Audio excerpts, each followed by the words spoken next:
நம்மை ஆசீர்வதிக்கிற கர்த்தருடைய நாமத்தினால் கர்த்தரை ஸ்தோத்தரிப்போம். இந்த நாளில் இந்த வேளையில் கூட நம்ம ஆசீர்வாதத்தில் எழும்பி பிரகாசிப்போம். கர்த்தர் நம்மளை ஆசீர்வாதத்தில் எழும்பி பிரகாசிக்க பண்ண நிறைய பேர் அப்படியா ஆசீர்வதித்து கொண்டிருக்கார். இந்த மாதத்தில் நம்ம ஆசீர்வாதமான மாதமாய் கண்ணோக்கி பார்க்க, ஆசீர்வாதத்தில் எழும்பி பிரகாசிக்க கர்த்தர் நம்மை அற்புதம் செய்வார்.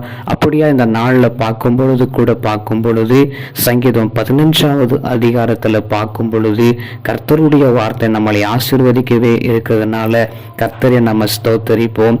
15வது வசனத்தை பாருங்க.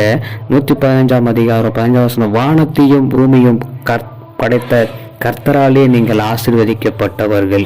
வானத்தையும் பூமியும் படைத்த கர்த்தராலே நீங்கள் ஆசீர்வதிக்கப்பட்டவர்கள் என்று அழகாய் வசனம் சொல்லுகிறது.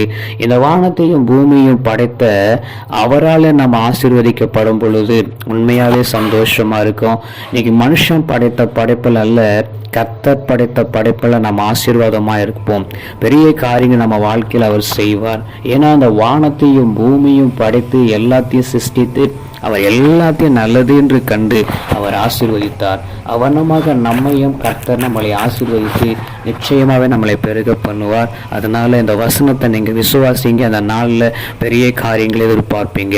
எங்களை கிருபையா நேசிக்கிற எங்கள் அன்பின் நல்ல தகப்பனே, வானத்தையும் பூமியும் படைத்த உம்மால் ஆண்டவரை நாங்கள் ஆசீர்வதிக்கப்பட்டவர்களாக இருப்பதனால நமக்கு நன்றி.